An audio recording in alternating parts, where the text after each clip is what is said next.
Okay, so I have actually positioned the six tilapia that I actually eventually caught into the stream that I shared with you in the last video into this container in which it will sit for probably about 2 or 3 days. And the reason for that is I have actually caught this container with water, but it seems as if by the smell of it, it has a high percentage of chlorine, so I will allow this to stay for about 24 hours before I actually put the six tilapia in it.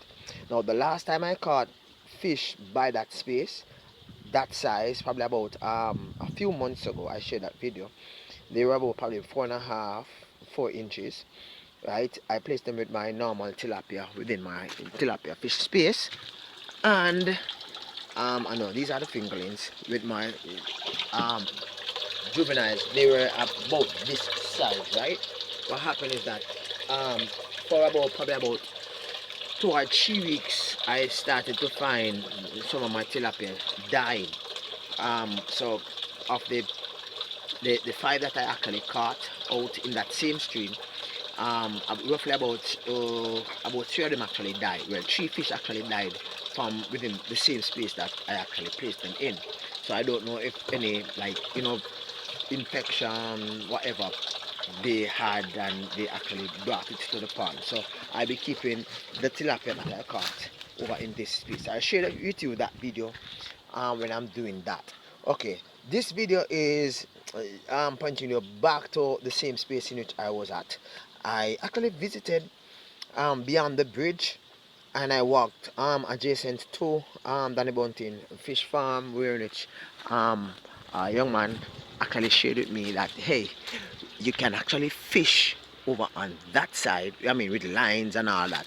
So this is just like a field piece um, that I actually went on this expedition, and I saw a lot of things, guys. So I'm just taking you to that. Yeah, so let's go on that journey.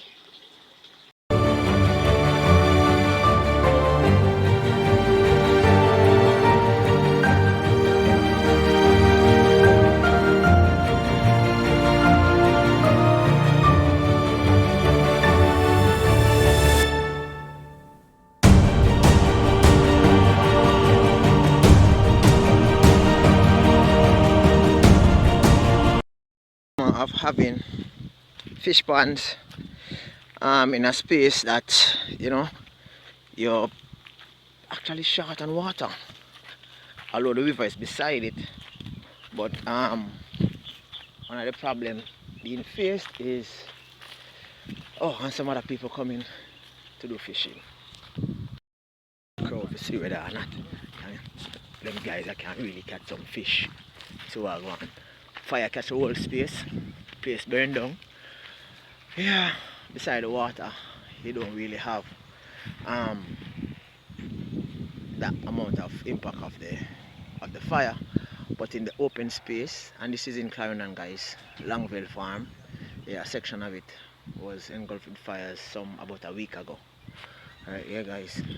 But I just see some people coming in while I was wondering whether or not I was going to be shot at. And then I saw the people them come in. Yeah, me a coward. So I'm going to look to see whether or not them can catch some fish. Cool. Alright, guys, so I'm back at the space. No, I wasn't shot at. So I follow them people because I don't want them shoot me. So it's safer in the crowd. So they are using bait, worm and shrimp as bait. Right? These are my new best friends. I'm in the middle, so if shot is being fired, I can just talk.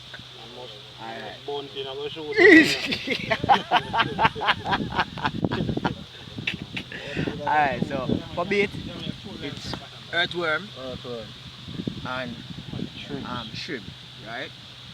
Okay, so I'm gonna try this probably in the fall, guys. So I'm learning. I'm gonna get my reel and everything. I'm gonna wait to see whether I'm lure, to see whether or not I'm good at this. Alright? There's a whole bunch of stuff on this video. But so you go. Preparing the shrimp to put on there.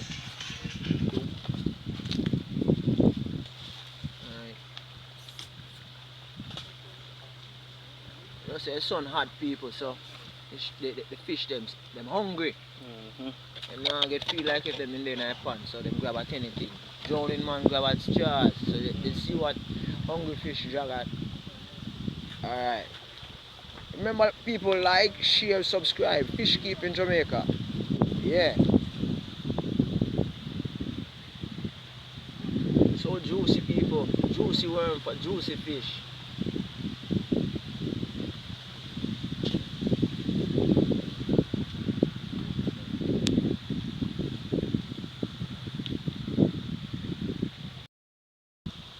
Alright, so the line is in the water, thrown in the water, guys.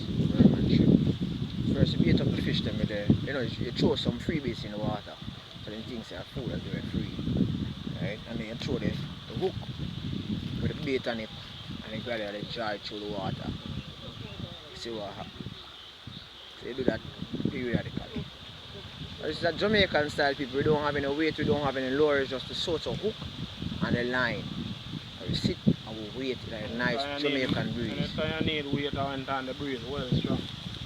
Alright, according to the gentleman doing the fishing, no, this is not Raleigh doing the fishing, this is the gentleman doing the fishing. He says that anytime you need weight for fishing on the line, it is when the breeze is heavy. You know, when you throw the hook and everything out and it just blow back straight on you, choking in your eye. Alright.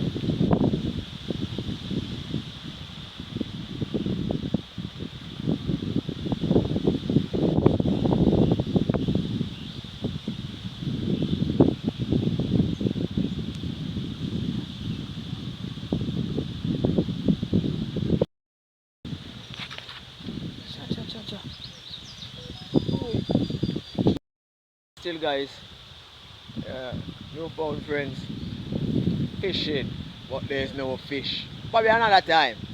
Peace out guys, bye bye.